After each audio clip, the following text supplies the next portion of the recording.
the rerouting, it cannot be detected unless you're looking for specific alterations in your signaling and in your media gateway. It's not being logged anywhere. I haven't seen any implementations that log modifications, and it's not a modification that you will be suspicious about, because it's a request that comes in and it looks like it's coming from your call manager.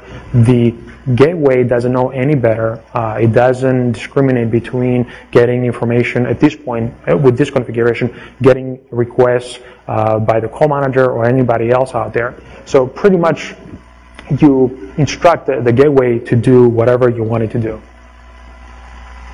So the consequences of this attack, you have a question? Hey Jeff, sorry about the long delay. This might work. Hey Jeff, sorry about the long delay. You wouldn't have believed this day. Hey Jeff, sorry about the long delay. Go.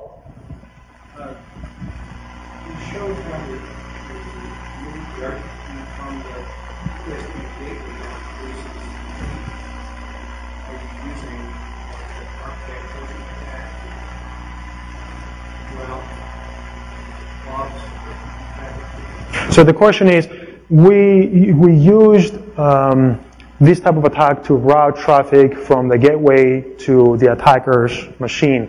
Do we use some kind of other tool like our poisoning to reroute traffic? The question is yes and no. It depends what you want to do. If you want to reroute the traffic back to the user, there are utilities that you can do pretty much to receive RTP traffic and proxy RTP traffic. So if you have an RTP proxy, there is a tool called RAT, Robust Audio Tool, which you can use to set up an incoming RTP stream and then an outbound RTP stream, and you can bind it on specific IP addresses. So when the RTP stream comes in, you can reroute it to another point in the network. So in essence, you don't have to do any R poisoning or any other type of attacks, other than the fact that you can just proxy that information, that stream. Now, this may not work always, depending on the implementation on the other end. Some implementations, soft phones or hard phones, VoIP phones, are smart enough to say, I only want to talk to the MGCP, and that's what I've been. That's how I established my session initially. So if I see any other RTP traffic from anybody else, I'm going to just drop it because I don't know what it is. In some other implementations, this works no matter what the end has in terms of controls, or lack of controls rather. But even if this doesn't work, the fact that you can reroute the traffic, if this doesn't work, you can still eavesdrop to existing conversations that might be conference calls with 2 or 3 or 4 participants. So you can drop one user, but can still keep your ear into that conversation. The end user is just going to call back to the conference bridge again, but you still receive that RTP stream. In addition to that, the RTP, the RAT tool, the Robust Audio Tool, gives you the ability to play the audio in real time. And this is the nice thing, or scary thing, however you want to see it.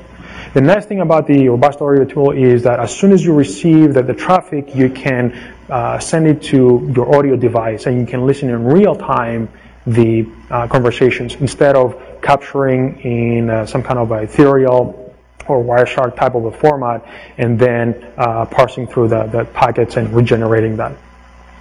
So the concept here is not only I can eavesdrop, but I can eavesdrop in real time, which is not something that we've seen so far. Typically, when we start talking about eavesdropping in VoIP, we have a traditional approach of collecting traffic from endpoints and then parsing through and decoding those packets using Wireshark or some kind of other sniffer. In this case, we're just streaming the audio to the speakers of the laptop or whatever other device we want to do. So the ability to manipulate MGCP can allow an attacker to do a number of things. Eavesdropping is one, it is a critical one. The other one is denial of service attacks.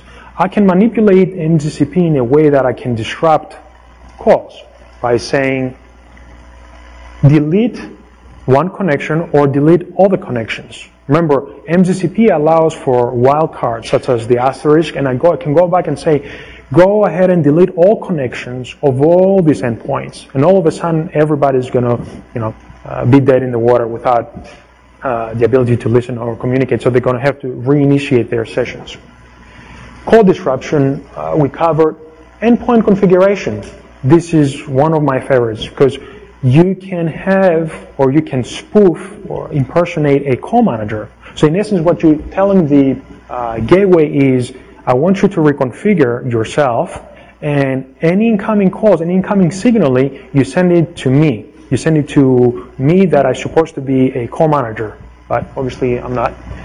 And I can change the association between the call manager or the call agent and the MGCP gateway by spoofing an endpoint configuration message. And obviously we can originate calls. So what do we need to do about it? Well, number one, because it has to do with protocol type of weaknesses, going back to the IETF and fixing those issues, yes, it's one avenue. The problem is that it takes a long time to push changes through IETF. In the meantime, this protocol has been designed just to do very specific, if you will, stupid kind of functions: setup call, delete call, modify connection. These were the objectives that the IETF group had in mind when they were developing the protocol, and the alternative to protect it was to use IPsec. So between the call manager and the gateway, or the call agent and the gateway, you can use IPsec to secure the signaling. That's one approach. The other approach is to enforce access control lists, or an access control list that says, I will accept signaling from both ends, from the call manager and the gateway, only from those two IP addresses. In other words, I will only accept MGCP commands from my call manager, and the call manager will accept only MGCP responses or messages from the gateway, nobody else. So you enforce another layer of protection. So that helps you establish a trust relationship at the network layer. And obviously, using IPsec, it will provide another layer for protection.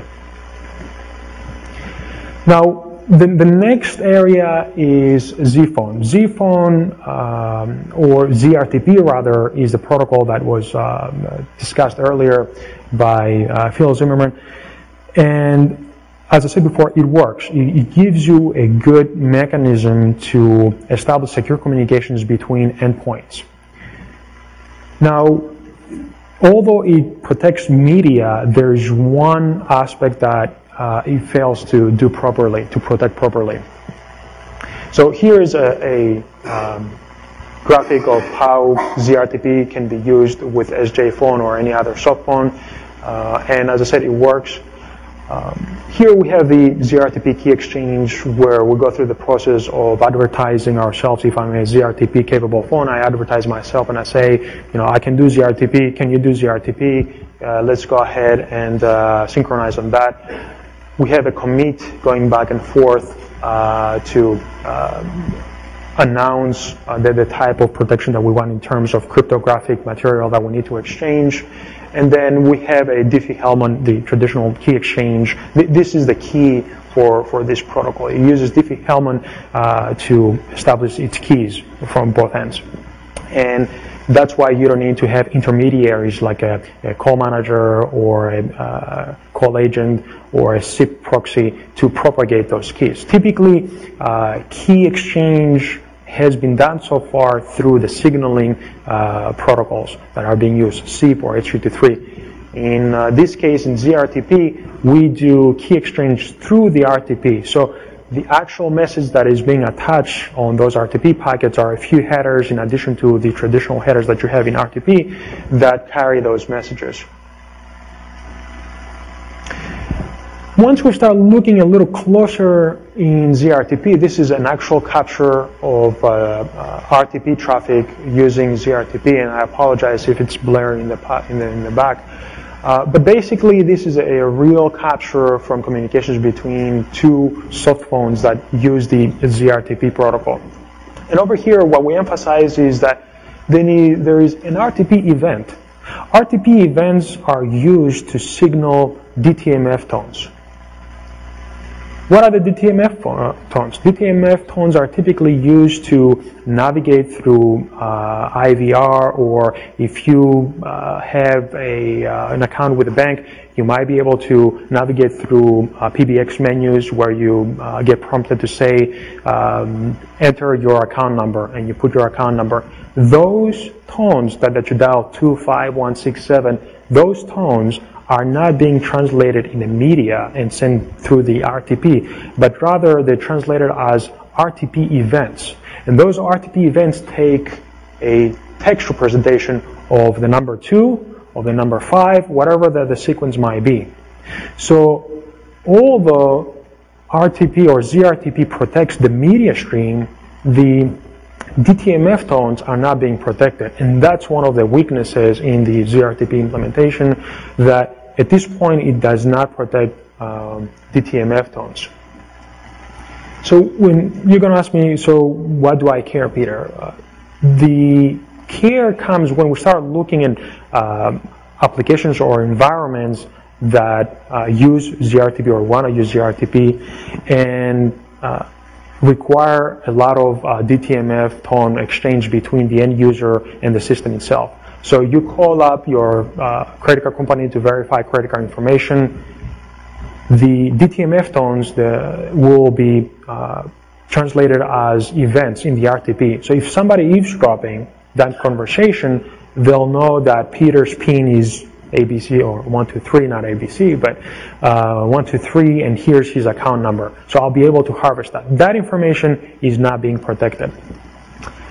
Other ones include customer support call centers, where you have maybe a financial institution or an insurance company where it receives a lot of calls, and before they get to an agent, those subscribers or customers have to go through a system, a menu that they have to select what exactly they need support for, and enter their account number too.